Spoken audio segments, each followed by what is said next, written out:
Path of Exile's Mirage update has been fully revealed and it looks very good. They've cooked with this one. After the livestream, we also got the patch notes for 3.28, and there's a lot of big changes in there. So in this video, I'm going to cover my 3 biggest winners and 3 biggest losers for Path of Exile Mirage, beginning with the losers. And we're starting out with slams.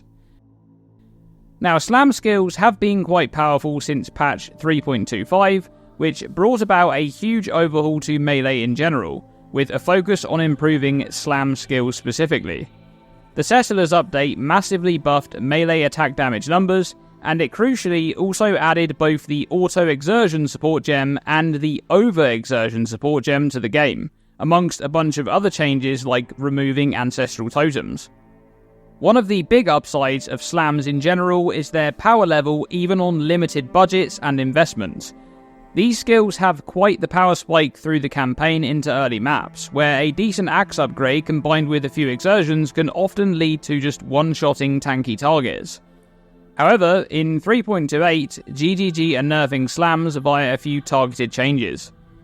Firstly, the auto-exertion support, which allows you to reserve Warcry skills to automatically trigger their exertions, is now going to reserve 20% mana baseline per Warcry supported, up from 15%. This is quite a large change, because these builds will either need to remove investment elsewhere to be able to spec into extra reservation efficiency, so they're able to do what they were doing before, or perhaps more likely, one Warcry that was previously automated may now need to be self-casted instead, which is generally speaking a small damage loss on its own, as the character is using the Warcry instead of slamming. This is the first major nerf to slam skills, but it's not the only one, because over-exertion support also got hit in 3.28. Now realistically, this support was a little bit ridiculous to say the least. Overexertion grants supported attacks a more damage multiplier if they're exerted by any skill, but it then also grants a larger multiplier per exert affecting that skill. This amounted to around 82 to 100% more damage for attacks with full exerts. That's a lot of damage. But in 3.28, this support gem is being nerfed quite a lot. The more multiplier for each exertion is being dropped from 18% to 10%, whilst the damage, if exerted, is going up slightly from 10% to 14% on a level 20 gem.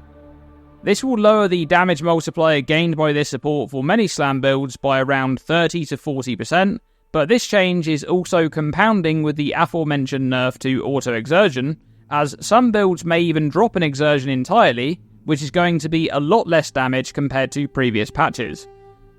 So, those 2 changes are going to have a large impact on pretty much all slam builds. However, not all slam skills are created equal. In fact, there have been a few overperformers in regards to slam skills for the past several leagues. For example, Volcanic Fissure of Snaking in patch 3.26, which was swiftly nerfed in 3.27. However, one skill has remained as a very strong option for slams, and this skill has arguably been the strongest slam skill in the game for the last 3 leagues in a row. I am of course talking about Earthshatter. Well, this skill didn't make it through the patch notes unscathed either. Earthshatter is having its damage lowered significantly, for an isolated 16% less damage going from 3.27 to 3.28, and together with the other changes, Earthshatter builds will feel quite a bit weaker in Path of Exile Mirage. Next up in the biggest losers, it's the Elementalist and Golems.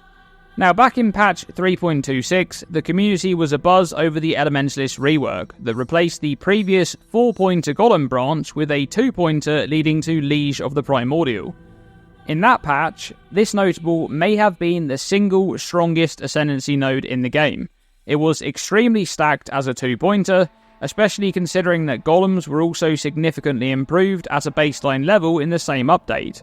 And it showed. The Elementalist quickly became one of the most played Ascendancies in Mercenaries League, largely because of this notable and how versatile the Golem setup was in terms of a huge variety of builds that could be played alongside it. So in 3.27, GGG reacted to this by toning down Liege of the Primordial, lowering the Golem buff effects from a 100% increase to 50%. In terms of the stats gained from golems on those builds, this was quite a large nerf, but it didn't stop the Elementalist, which went on to be the most played ascendancy by far in 3.27 Keepers of the Flame. So once again, the nerf hammer has arrived for Liege of the Primordial in 3.28. The increased golem buff effect on this node is now just completely gone, from 50% increase to nothing in 3.28. So it's gone from a 100% increase to 50% and then 0 over the course of 2 leagues. Ouch.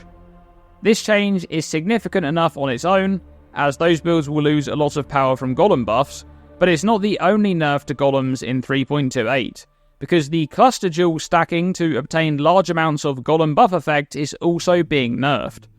Primordial Bond will now grant 20% increased golem effect, down from 40% in previous patches, and these changes combined will make Elementalist a lot weaker overall in 3.28, especially compared to previous leagues where you would obtain a huge power spike from your first lap.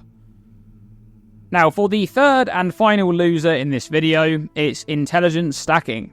Now this one has been a long time coming. Int stacking has been something that has been extremely strong for a while, with the go-to method to obtain massive amounts of energy shield for endgame builds just being a case of how much intelligence you can reasonably obtain. And part of the reason for this is the efficiency combined with particular modifiers such as some very powerful masteries. But in 3.28, intelligence stacking is being hit quite hard. The largest change here is the baseline update to intelligence as an attribute, as it will now grant 1% increased energy shield per 10 intelligence, down from 1% per 5. This will halve your energy shield scaling from intelligence alone, which will significantly impact the defenses of int stacking setups. But this was just one of the broad changes, because there are several more targeted nerfs in the 3.28 patch notes as well. For example, the Evasion and Energy Shield Mastery that grants evasion scaling based on intelligence is also having its effectiveness nerfed in Path of Exile Mirage, so that's a double hit to int stacking defenses for builds using Evasion and Energy Shield, which was most of the setups on this archetype. And of course, GGG weren't going to let it get through this patch without taking a big hit. The ridiculous accuracy stacking Juggernaut build from 3.27, which was an int stacker, well, that's being nerfed in this upcoming league. It will of course be impacted by the aforementioned changes, but there are also 2 other heavy direct nerfs in the form of changes to the Foulborn, Hand of Thought and Motion, which will now grant 3% increased accuracy per 25 intelligence, down from 5%, and pair that with the nerf to Shaper's Touch, having the flat accuracy gained to 2 per 2 int. All of these changes combined will massively nerf this build, but I will say that the build was so insanely strong that it's likely still going to be playable in 3.28. However, the important takeaway here is that general intelligence stacking will be weaker in Mirage League. Okay, let's move on to the biggest winners, beginning with the players. Because this patch has so many giant W's for general gameplay. Let's start with the fact that this list of horrible map modifiers are just being outright removed in patch 3.28. That's right, you will no longer need to interact with dealing no damage for 3 seconds out of every 10 seconds. I have no idea why that was ever a thing, but it's gone now. And there's also other modifiers here that are just kind of poor design that are now being removed, like the fewer thrown traps and damage redirected from totems to players. Those were really bad because they just punished you for playing very specific archetypes that were often not even very popular by the way, and they were a free pass for other builds, but no longer because now they're gone. Do note that this does mean that other modifiers like minus maximum resistances are going to be more common in tier 16.5s and nightmare maps, so this may generally lead to an overall difficulty spike in those deep endgame juiced maps. On top of those changes, we're also getting a huge list of quality of life changes in this update, much of which revolve around the endgame Atlas updates, which just look incredible. There are so many improvements that are designed to save needless extra clicks when it comes to interacting with the map device and just running maps, so that's going to be great. And I have to say that Mark and Octavian in the Q&A with Ziggy D following the reveal, they just instill a ton of confidence in the future of PoE 1. You can tell how passionate they are about improving the game, So I want to give a shout out to them and the entire PoE1 team. This league looks like it's going to be an absolute banger. Next up in my biggest winners for patch 3.28, it's loot. So ground loot was on their radar for this update after all, and there are quite a few changes to not only improve ground loot for this upcoming league, but perhaps more importantly than that, changes that will improve the feeling of ground loot.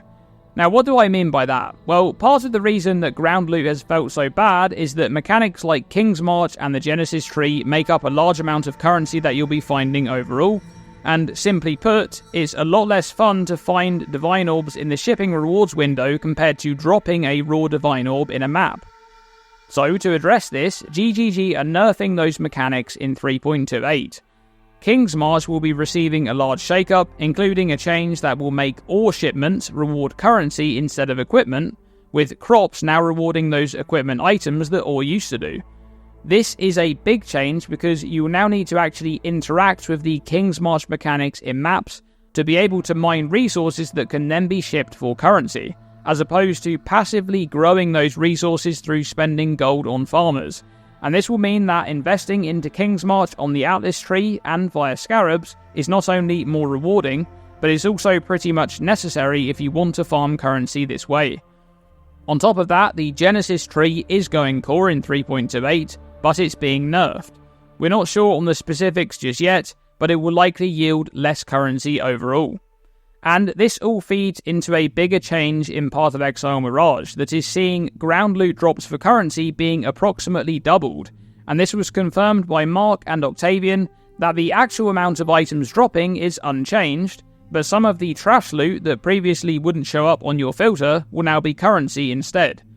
Mark also mentioned that this won't apply to items like transmutes, so generally more valuable currency items should be appearing more often from ground drops, which is definitely a step in the right direction. And of course, in the section about loot, I can't not mention the Mirage League mechanic itself and the endgame changes to juicing with the astrolabes. That will likely lead to a pretty crazy amount of loot dropping in those juiced up maps. Now lastly, for the biggest winners in this video, it's tier 17 maps, because they're finally being addressed in patch 3.28 to align with their original design goal of being the method to access Uber Pinnacle bosses, instead of replacing many of the endgame tier 16 farms. To attempt to solve this problem, GGG are essentially removing tier 17s as we know them, and replacing them with nightmare maps, which are tier 16s that still roll the old tier 17 map modifiers, minus those that were mentioned earlier in the video. In addition to the zone being monster level 83 instead of 84, nightmare maps also have had their modifier bonuses to loot adjusted to make it so that other maps are more competitive in terms of loot, not to mention the fact that you can run any layout you wish in other tier 16s, compared to the extremely restrictive nightmare layouts. And a small extra detail there, they've also nerfed loot from the barrels in the fortress layout too. So hopefully, these changes combined will lead to nightmare maps being used pretty much exclusively as bossing content to access Ubers, rather than endgame farming. And overall, this patch looks like it will be one of the most fun updates for Path of Exile in a number of years. There's a huge amount of changes to improve endgame Atlas gameplay, and there's a lot of stuff that I didn't even cover in this video, like the new Reliquarian Scion Ascendancy that will rotate its nodes each league, and the exceptional support gems, and holy skills, and more. Get ready to log in March 6th. Thanks for watching this video, and as always, stay tuned and stay safe.